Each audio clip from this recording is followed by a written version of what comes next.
Hola, bienvenidos a una nueva entrega de estos apuntes astrológicos, la número 19 ya. Hoy es 19 de julio de 2014.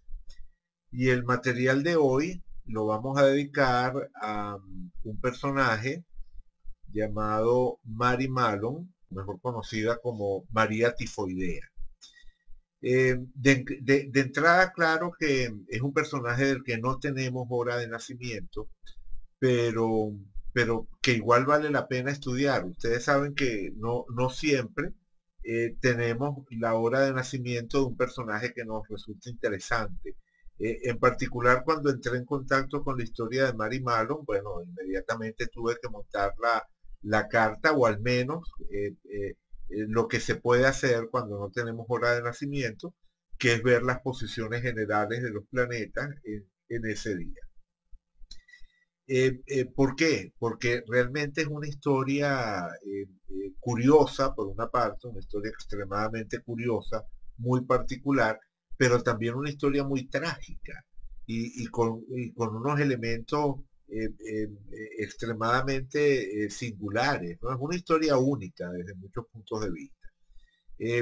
Estamos hablando de una mujer que era portadora sana de la bacteria que producía o que produce la fiebre tifoidea. Era una portadora sana de la enfermedad conocida como fiebre tifoidea.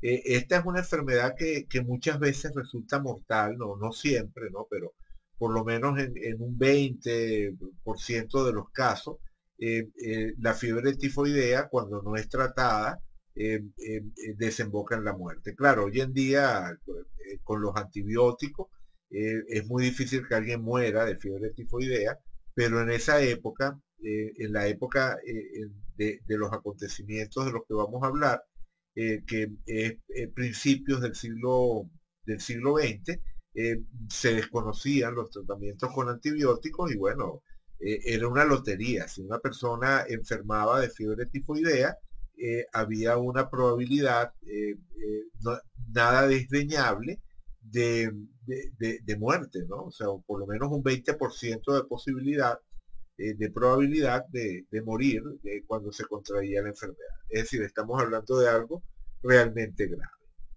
Bueno, para completar la tragedia de esta mujer, de Mary Mallon, resulta que ella era cocinera.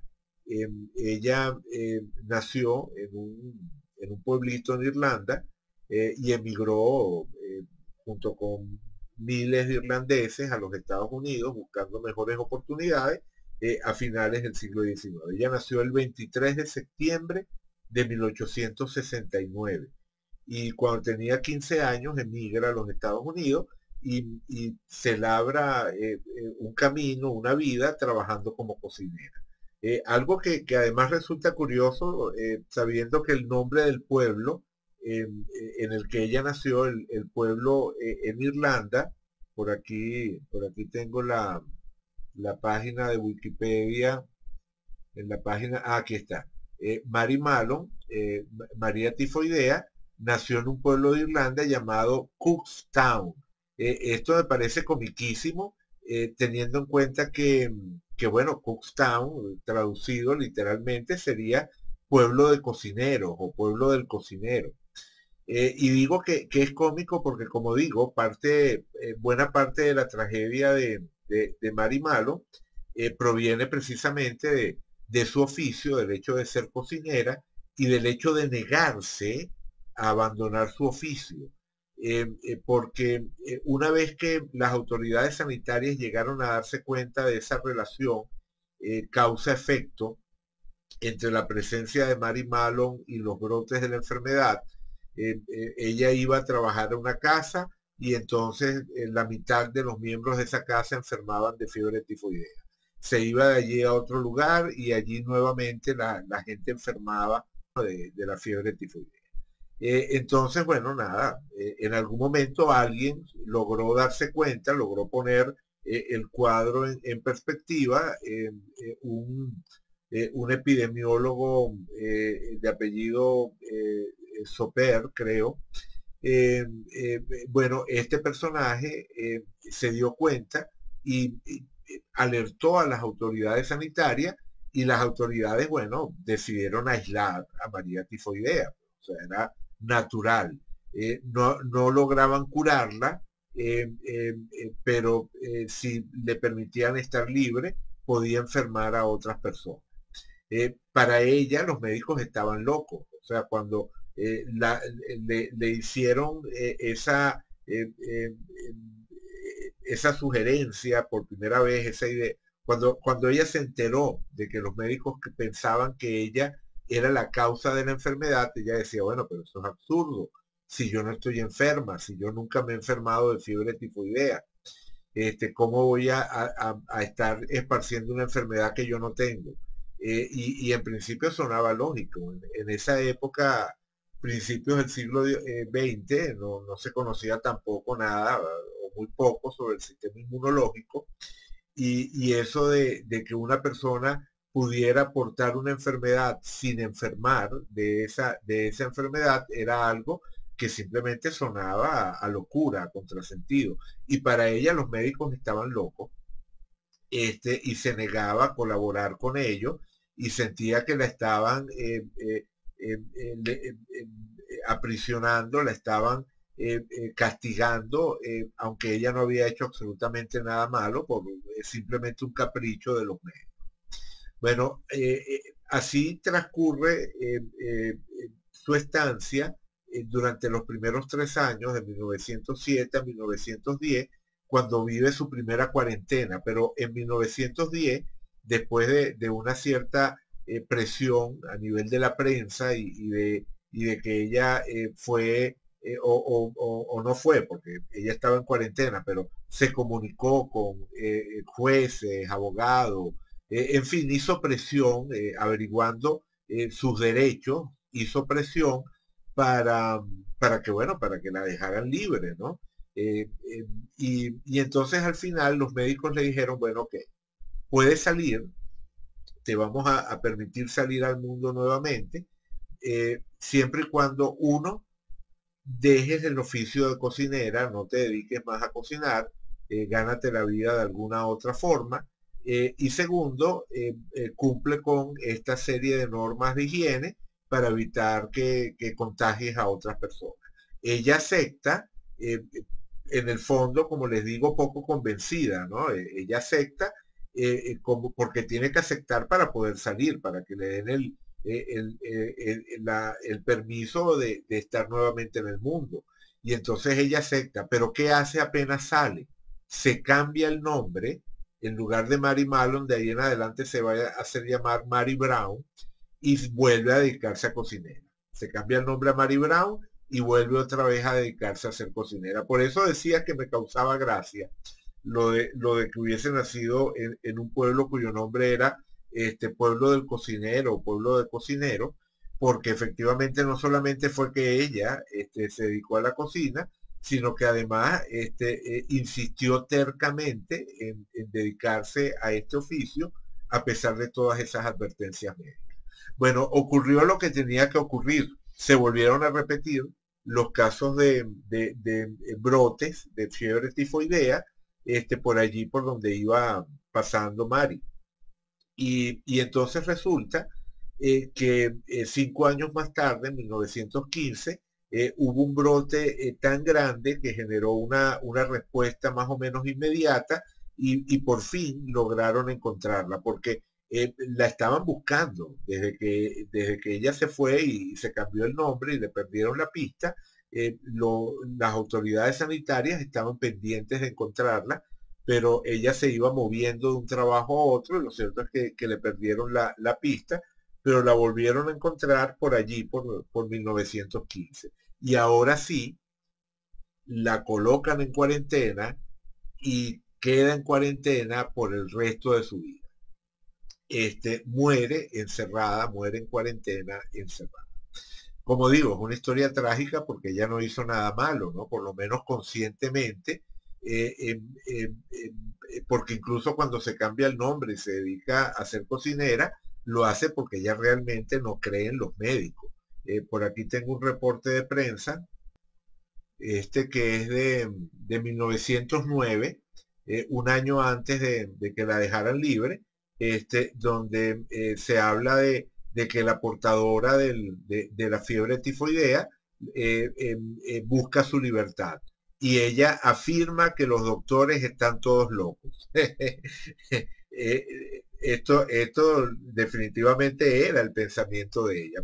Para ella, su encarcelamiento, porque bueno, porque no estaba en una cárcel, estaba en un hospital, pero en la práctica era como estar en la cárcel.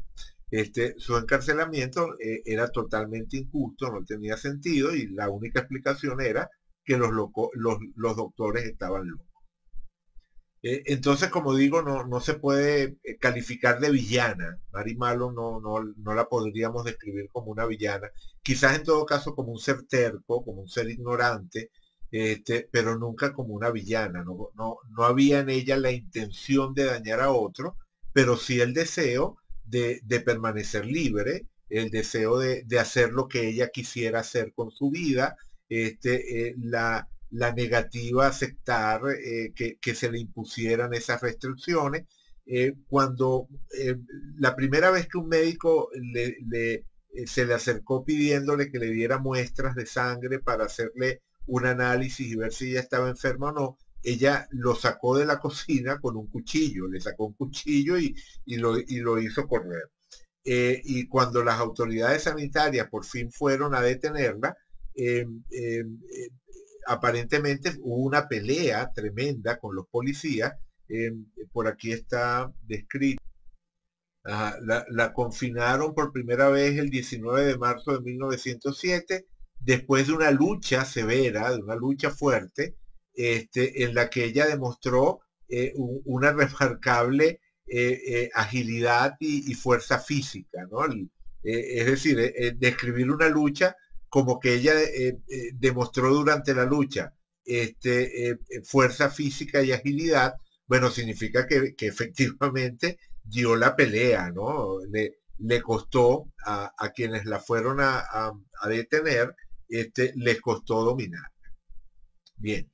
Eh, lo cierto es que cuando uno entra en contacto con esta historia, eh, eh, o sea, la curiosidad astrológica se despierta, ¿no? Pues, como decía, aunque no tengamos la hora de nacimiento, aunque no tengamos la hora de nacimiento, hay inmediatamente el deseo de ver si algunos elementos del cielo de ese día pueden aportar alguna clave para comprender eh, esta evolución tan complicada, tan difícil y tan particular que tuvo la vida de Marimar.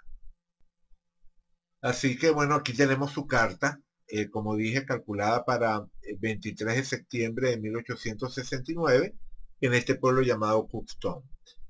Cuando yo no tengo la hora de nacimiento de una persona, normalmente calculo la carta para el mediodía. Aquí la puse para las 7:30 aproximadamente, 7:28:54 puso aquí, pero la idea es redondear para las 7:30, simplemente porque yo creo que ella nació a esa hora, ¿no? Si fuese a hacer eh, una, eh, eh, una apuesta, yo apostaría en primer lugar porque nació en la mañana. Yo creo que Mary Mallon nació antes del mediodía, más bien en la mañana, porque creo que su luna estaba en Aries. O sea, ella nació un día en el que la luna pasaba de Aries a Tauro. Si nació en la mañana, su luna estaría en Aries, y si nació en la tarde, su luna estaría en Tauro. Y yo voto por una luna Aries. De entrada creo que ella tenía luna en Aries. Y no solamente creo que tenía luna en Aries, creo que esa luna Aries estaba en oposición con Mercurio, lo cual significaría que nació por lo menos antes de las 9 de la mañana. O sea, estamos hablando de antes de las 9 de la mañana como el rango posible, ¿no? Entre las 0 horas de ese día 23 de septiembre de 1869 y las 9 de la mañana, para que tenga una luna en Aries opuesta a Mercurio. Lo de la luna en Aries, creo que después de lo que les conté de la pelea y de la necesidad de independencia de ella, de lo luchadora que resulta este personaje, bueno, creo que se ve claramente por qué me inclino más por una luna Aries que por una luna Tauro. Pero además de eso, estaría también otros elementos adicionales que, bueno, que vamos a ver si me da tiempo de comentarlos. Pero independientemente de si nació en la mañana o en la tarde, si la luna está en Aries o está en Tauro, lo que resulta realmente impresionante de este personaje, vamos a ponerlo para que se vea, voy a quitar todos los planetas y voy a marcar únicamente lo que quiero destacar. Ok, ahí está. Fíjense en esto. Resulta notable que la historia de esta mujer esté acompañada del nacimiento, o sea, del hecho de haber nacido un día en el que el Sol estaba en oposición a una conjunción de Quirón y Lilith natural. Para quienes conocen el simbolismo astrológico y acaban de ver esta historia, ¿verdad? Y han entrado en contacto con esta historia que les acabo de contar. Bueno, yo creo que resulta impactante, ¿no? Por lo menos a mí me impactó. Cuando por primera vez fui a ver la fecha de nacimiento del personaje, que llegué a él por pura casualidad, ¿no?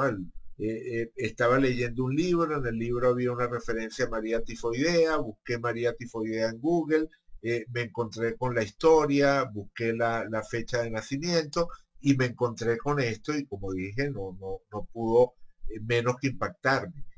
Quirón, el planeta asociado a los temas, o el planeta más directamente asociado a los temas de salud y enfermedad, junto al Lilith natural, que sabemos que es un indicador caótico y que además es la sombra de lo femenino maternal, o sea, tiene que ver con la negación de esa función de alimentación asociada a la luna. Entonces, una mujer que a través de lo que cocinaba esparcía una enfermedad y en más de una ocasión llegó a producir la muerte, y que haya nacido con el sol, precisamente en oposición con Lilith natural y Quirón en conjunción y ambos retrógrados. Wow, es como demasiado claro, demasiado directo desde el punto de vista del simbolismo, ¿no? La negación de lo femenino maternal, de lo femenino nutridor, de lo femenino alimentador, en conjunción con el planeta de la salud y la enfermedad, opuesto al sol, el núcleo de la energía, de la persona, y bueno, y resulta que se construye esta vida que estamos comentando. Por supuesto, eso solo no basta. Hay otras personas que nacieron ese día, ahorita no recuerdo los nombres, pero estuve investigando personas famosas que hayan nacido ese 23 de septiembre de 1869 y si mal no recuerdo hay una concertista italiana, hay un periodista norteamericano y hay un general surafricano. Entonces, digamos que ninguno de ellos tuvo una vida comparable a la de María Tifoidea, ¿no? Pero por supuesto, eso tiene que ver con otros factores astrológicos que se nos escapan al no tener la obra. Eh, Allí es donde entra la idea de hacer un aproximado o proponer una posible hora de nacimiento para la persona y como digo, yo creo, yo apuesto por una hora alrededor de las 7:30 de la mañana, que daría como característica la luna en Aries, como mencionábamos antes, regente de un medio cielo en Cáncer. Creo que tiene mucho sentido que la luna en Aries esté rigiendo al medio cielo en Cáncer, porque eso nos habla de la lucha, o sea, o de la tendencia a plantearse como un área para desarrollar una lucha y para perseverar en el tema de su profesión, o sea, que ella insista de una forma ariana en seguir ejerciendo su profesión, tiene sentido con una luna Aries rigiendo un medio cielo Cáncer. que su desarrollo profesional haya sido tan accidentado y tan extraño, podría ser explicado por el Urano cercano al medio cielo. Más todavía, si ese Urano en el medio cielo se encuentra en sextil con una conjunción de Júpiter y Plutón en la cúspide de la casa 8. O sea, Júpiter y Plutón cayendo en la cúspide de la casa 8. Sabemos que Plutón es el planeta naturalmente asociado a la casa 8 y tiene que ver con situaciones extremas, incluyendo el tema de la muerte, y Júpiter es un indicador que amplifica aquello que toca. Entonces, una conjunción Júpiter-Plutón en la cúspide de la casa 8, haciéndole sextil a un Urano en el medio cielo, explicaría esa relación entre un desarrollo profesional atípico y el tema de la muerte, ¿no? El tema literal de la muerte. Pero además fíjense que con una hora como esta, el Sol caería en la casa 12 y eso explicaría su encierro. Porque aunque ella no estuvo en la cárcel, fue prácticamente una cárcel. Bueno, y además sabemos que la casa 12 describe cárceles, pero también hospitales, ¿no? Ella estaba en una instalación sanitaria, una instalación que era como un hospital, pero que básicamente era una isla, una pequeña isla en el estado de Nueva York, y ella tenía libertad para moverse en la isla, ¿no? La idea era evitar que contagiara, ¿no? A la gente por fuera y ahí dentro, bueno, la tenían más o menos controlada. O sea, no era una prisión exactamente y no era que estaba hospitalizada, pero se entiende que es un tema de casa 12. Es decir, la restricción de la libertad individual nos sugiere el tema de casa 12 y al ser a través de la enfermedad de la cual ella era portadora, aunque no enfermaba, bueno, tiene sentido que sea en el eje 12-6 que se dé esa oposición entre el Sol y la famosa conjunción de Quirón y Lilith natural de la que estábamos hablando antes. Pero además de eso, si esto fuese así, Mercurio en Libra estaría, como dije, opuesto a la Luna en Aries, y eso también permite explicar las reacciones de Mario. O sea, era una persona con un fusible muy sensible, ¿no? O sea, reaccionaba violentamente de manera muy rápida, y eso nos podría hablar de esa oposición y además verbalmente muy agresiva, y eso nos podría hablar de esa oposición de Mercurio y la Luna entre casa 1 y casa 7. Además que ella tendía a ver a esos médicos como oponentes, como enemigos, ¿no? Entonces, el eje 1-7 tiene todo el sentido de estar activo. Pero además, el hecho de no tener pareja, o por lo menos no haber tenido una pareja conocida, estable, se podría explicar por el Neptuno en la cúspide de la casa 7. Es decir, a pesar de tener la luna en 7, Neptuno, estando en la cúspide, bueno, dificulta un poco la materialización del tema, ¿no? Recordemos que el Neptuno en casa 7 puede llevar a idealizaciones en el área de la pareja que impidan concretar la experiencia real. Entonces, como digo, una carta a esta hora sería por lo menos coherente, ¿no? Sería una carta que uno podría entender en términos de cómo se pudo construir una vida como la que ella al final terminó viviendo. Si nos fijamos en la posición de Júpiter, el día en el que la detienen, por lo menos por primera vez, fíjense que está haciéndole cuadratura tanto al Sol como a la conjunción Quirón-Lilith natural. Júpiter en el grado 1,44, el Sol en el grado 0, Lilith natural en el 3, Quirón en el 1,47. Es decir, tenemos que este Júpiter estaba activando esa oposición entre el Sol y la conjunción de Quirón y Lilith natural desde Cáncer, que sabemos que es un signo asociado a la alimentación. Y ese día es el momento en el que se vuelve inmanejable para ella esta situación donde por su oficio, por su trabajo, termina siendo confinada, bueno, por su oficio, unido al hecho de ser portadora de la enfermedad, termina siendo confinada en una institución de salud. Más todavía, si pensamos que Júpiter es el regente antiguo de Piscis en la cúspide de la casa 6, ¿no? Digo, más sentido tiene todavía el vincular ese tránsito de Júpiter con la situación desde el momento en el que Júpiter es el regente antiguo de Piscis en la cúspide de la 6.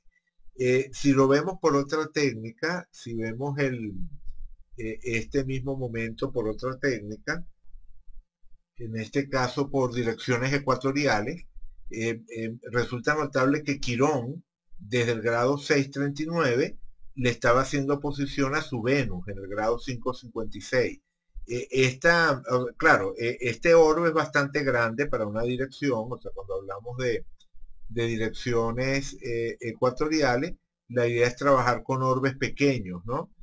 Pero digo que esto es notable a pesar del orbe grande, o sea, 43 minutos de arco, pero como digo, a pesar de este orbe amplio, lo cierto es que este Quirón le hizo oposición exacta a Venus precisamente en 1906, el año anterior, que fue cuando le estaban empezando a perseguir. O sea, cuando empiezan a atar cabo, o cuando comienza todo el proceso que va a terminar ubicándola a ella como portadora de la enfermedad, fue precisamente el año anterior, 1906, cuando este Quirón, que ya estaba saliendo por direcciones, ya estaba saliendo, pero cuando fue exacto, este Quirón le estaba haciendo oposición a Venus, y eso tendría mucho sentido si efectivamente Venus es el regente del ascendente. O sea, con esta hora que yo estoy colocando alrededor de las 7:30, es simplemente una hipótesis, ¿no? Una hipótesis que comparto con ustedes. Alrededor de las 7:30, el ascendente sería Libra y tendría mucho sentido que al momento de oponerse por direcciones Quirón a esa Venus, bueno, se haya dado esta situación, ¿no? Pero además fíjense que es cierto, la oposición de Quirón a Venus va de salida, pero la que se está acercando es la de Venus a Saturno. Venus en el grado 11-19, Saturno en el grado 11-46. En este caso tenemos 27 minutos de arco, que de nuevo no es tan exacto, o sea, ninguna de estas dos direcciones la podemos vincular con el acontecimiento puntual de ese día en el que ella fue detenida. Pero Quirón nos habla de los antecedentes de ese momento en el cual empieza a estar amenazada su libertad, y Venus, llegando a Saturno, nos habla precisamente de esa pérdida de la libertad, del regente del ascendente, entrando en contacto con el planeta de las restricciones y de las figuras de autoridad. Ella va a estar sometida a esas figuras de autoridad, los médicos, las autoridades sanitarias, que bueno, le imponen un régimen de vida de ahí en adelante. Entonces creo que esas dos direcciones son muy significativas y esas son válidas independientemente de la hora. O sea, lo único que depende de esta hipótesis de las 7:30 de la mañana sería el ascendente Libra, ¿no? Que esta Venus fuese el regente del ascendente. Pero la oposición de Quirón a Venus y la conjunción de Venus y Saturno se mantienen con pequeñas diferencias a lo largo del día, cuando trabajamos con direcciones primarias o ecuatoriales. En este caso, estoy trabajando con direcciones ecuatoriales. Bien, existen muchos otros factores que también podríamos considerar, en particular ese Júpiter que por tránsito estaba en la casa 9, por direcciones también aparece en la casa 9. Claro, por direcciones tiene otro significado porque por direcciones es ese Júpiter que está en la cúspide de la 8, que se ha trasladado a la 9 y que por lo tanto tiene una asociación básica con los temas de la 8, además de su conjunción con Plutón. Entonces, el planeta asociado al extranjero, en la casa del extranjero, le está haciendo trígono a Mercurio y aquí sí estamos hablando de una dirección muy exacta, una dirección de 7 minutos de arco, es totalmente operativa para describir el momento. Entonces, este Júpiter en trígono a este Mercurio es importante porque Mercurio es el regente de la casa 12. Mercurio sería el regente de Virgo, por lo tanto, el regente de la casa 12. Ah, por cierto, el análisis que hacía de Venus, es cierto que quedaría redondo si Venus, como sugiero aquí, es el regente del ascendente. Pero recuerden que aunque Venus no fuese el regente del ascendente, seguiría siendo el regente del Sol. El Sol está en el grado 0 de Libra, así que Venus sería regente del Sol. Así que ese contacto de Quirón, esa oposición de Quirón a Venus y este contacto de Venus a Saturno serían significativos por afectar al Sol, eh, eh, aún en el caso de que ella hubiese nacido a otra hora. Pero si nació a esta en particular, donde Venus rige el ascendente y Mercurio rige la casa 12, bueno, estos tránsitos serían perdón, tránsitos no, direcciones, estos indicadores de direcciones serían particularmente claros, ¿no? Porque el Júpiter, planeta del extranjero, en la casa del extranjero, cargado de una significación plutoniana, transformadora, extrema, vinculada a la muerte, le está haciendo trígono, que es un aspecto armónico, pero un aspecto muy directo, muy movilizador, al regente de la casa 12, y se activa una experiencia de casa 12, donde el trígono lo podemos reconocer en el hecho de que ella estaba relativamente cómoda, o sea, ella no era una prisionera, ni estaba hospitalizada, sino que era como una exiliada, ¿no? Dentro de esa pequeña isla, ¿no? Entonces, las condiciones no son tan extremas o desagradables, no es que ella estaba pasando trabajo, la atendían bien, tenía comodidades, pero definitivamente estaba viviendo una experiencia de casa 12, relacionada además con ese considerarla a ella un peligro mortal para otros, ¿no? Entonces, el Júpiter conjunción a Plutón, arraigado en la posición natal en la casa 8, bueno, tiene todo el sentido de que sea el disparador por direcciones de esta situación. Hay muchos otros elementos que se pueden estudiar de este caso. Yo por ahí tengo los datos de nacimiento de nuevo sin hora, ¿no? Pero tenemos la fecha del epidemiólogo que la ubicó, de la doctora que fue la que la rastreó con los policías y la apresó en dos ocasiones, porque como expliqué, ella estuvo de 1907 a 1910, la dejaron en libertad y luego la volvieron a atrapar en 1915 y ahí sí permaneció toda la vida. Bueno, hubo una doctora que fue la que la rastreó en las dos ocasiones, la que estaba cazándola, vamos a ponerlo de esa forma, la que tenía la responsabilidad de encontrarla y ponerla a la orden de las autoridades sanitarias, fue una doctora, por supuesto apoyada por la policía, pero bueno, por ahí está también los datos de nacimiento de ella. Así que como digo, se podría extender mucho más el estudio, pero lo voy a dejar hasta acá, ¿no? Porque en principio es especulativo, o hay bastantes elementos especulativos porque no tenemos la hora de nacimiento, pero lo que me interesa que en todo caso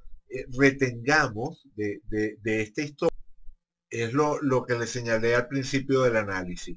El Sol opuesto a la conjunción de Quirón y Lilith natural, independientemente de cuál sea la hora de nacimiento de Mary Mallon y en qué casa caiga su Sol y todo lo demás, bueno, es simplemente impresionante que María Tifoidea haya nacido teniendo el Sol opuesto a una conjunción de Quirón y Lilith natural.